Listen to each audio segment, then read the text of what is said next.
Live from deep in an underground bunker in East Tennessee, this is America's premier mortgage field services expert, Paul Williams.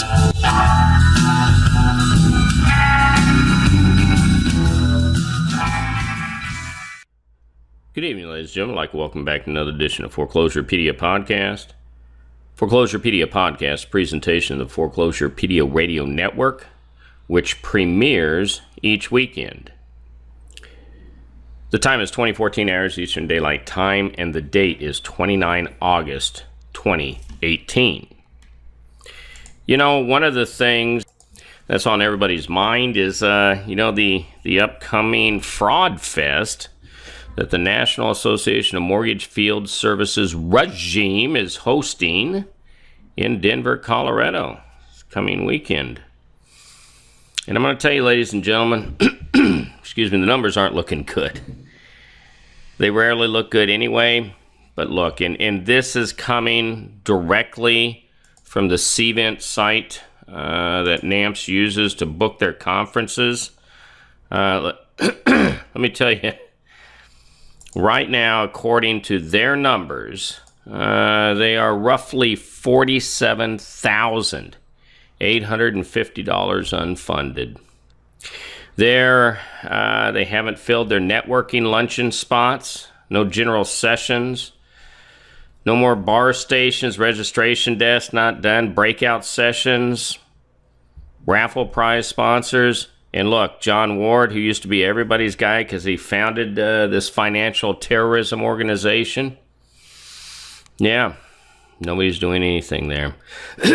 Looks like there's 287 people attending. Not too good at math. $300 a head. It's about 81 grand, maybe 81.5. And look, when you look at those numbers versus Eric Miller's salary, Eric Miller, the executive director of the NAMFS regime, Miller's salary is $120,240 per year.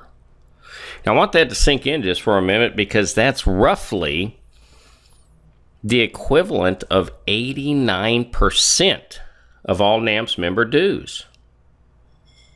I mean, it's completely amazing to me.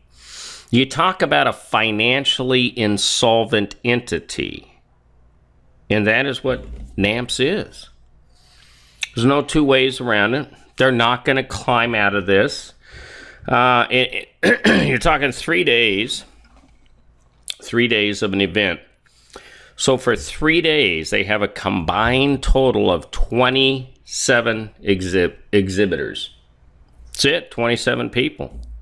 So I guess if you're going to have, 5-6 hours a day of your conference, if you only went and looked at maybe 6 or 7 people per day, you'd be okay.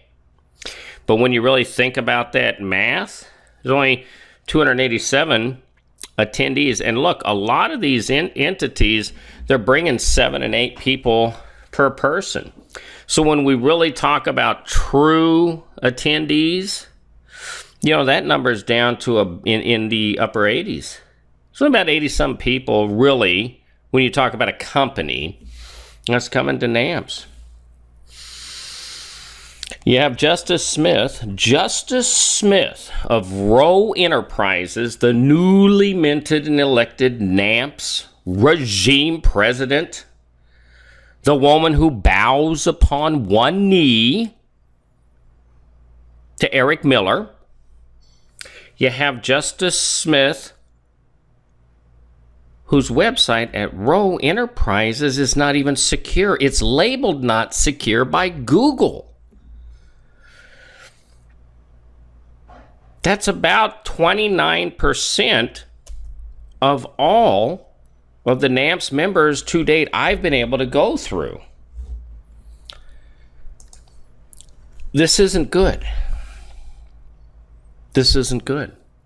I just wanted to give you the update, though, on the financially insolvent National Association of Mortgage Field Services regime and FraudFest 2018. You know, I guess probably where most of them will be hanging out anyway is Colfax Avenue. And personally, I don't blame them. Snorting cocaine off of whores' asses got to be better than hearing about the news of the Dynamex verdict. We'll be back in just a moment after a word from our sponsors.